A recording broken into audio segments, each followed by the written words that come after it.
Hi, this is Gladys Diaz of Heart's Desire International, and I'm here with another question for Love Chat with the Love Twins. Now, over the past few weeks, I've been receiving emails and having conversations with women over a very common theme.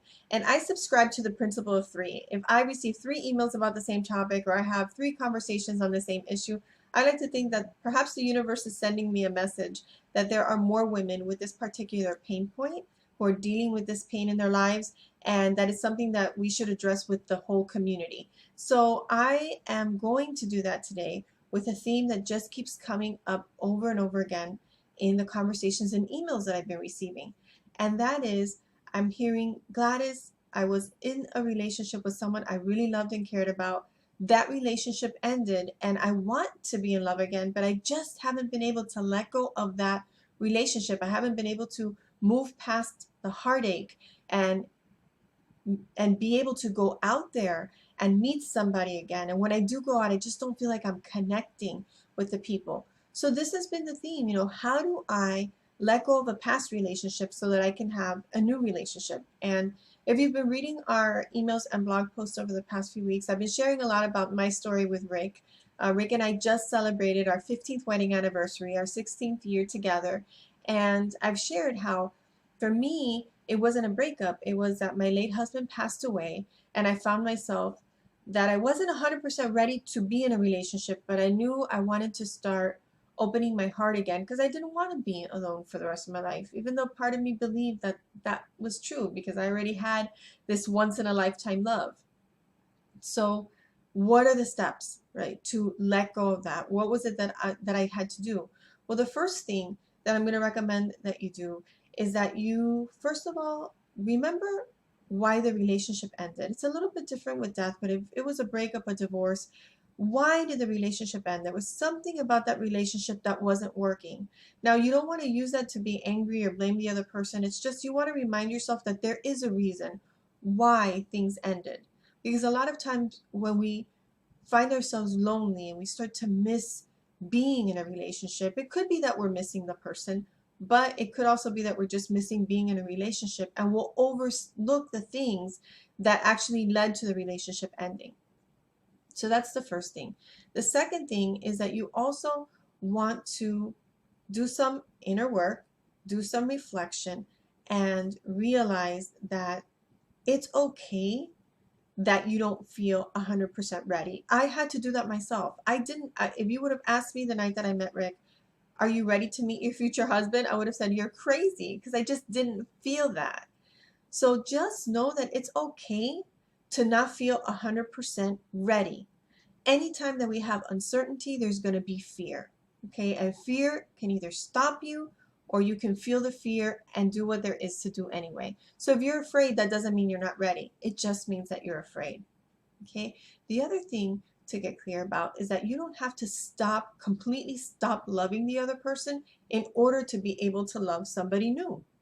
Okay, and a lot of times that's what's stopping women.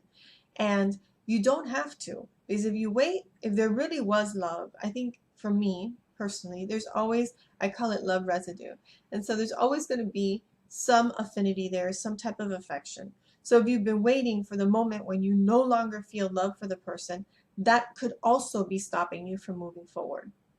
And then the third thing that could be stopping you is something that you just are not aware of. It could be a subconscious fear, a doubt, a limiting belief that you have about yourself, men and or relationships. And until that, we call them love barriers. Until that love barrier gets uncovered, it's going to be really difficult for you to move forward because it's in your blind spot. You don't know that it's there. It's a subconscious fear, a subconscious doubt or limiting belief.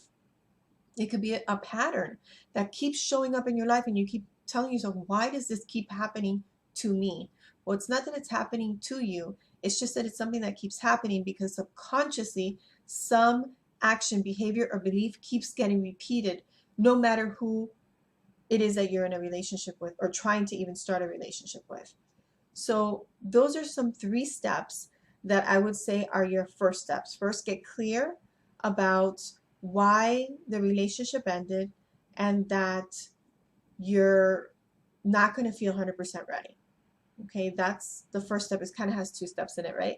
The second one was to realize that there's going to be some level of fear, and that's okay. You don't have to completely stop loving the person that you loved in order to be ready. And the third thing was to know that there may be something that you need to do a little bit of deeper inner work to uncover. And that work, it is difficult to do it by yourself because, like I said, you're not aware of it. So how do you bring it out? Well, that's what Michelle and I specialize in. So I have 2 really great things that I can offer for you today in addition to this advice. The first one is, if you're ready to have a conversation about letting go of the past and moving forward, and you'd like to have some one-on-one time with either Michelle or myself, you can look somewhere on this page. There's a link that says click here to schedule time to talk. And I'm going to invite you to click on that link so that you can have some time for you and one of us to talk and see if we can't uncover what that block is. The second thing is that Michelle and I are having a free webinar on July 20th, and we would love for you to be there. The topic of the webinar is called Ready to Love Again, Moving Beyond Heartache to Your Heart's Desire. And it's going to be all about why it is that sometimes it's so difficult to let go of heartache.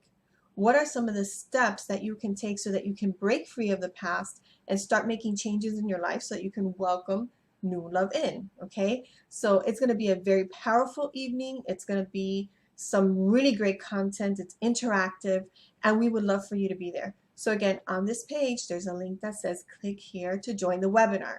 Now, if you've been on our list for more than 5 minutes, you know that Michelle and I subscribe to the belief that you do not live in an either or world. You do not have to either schedule time to talk with us or be in the webinar.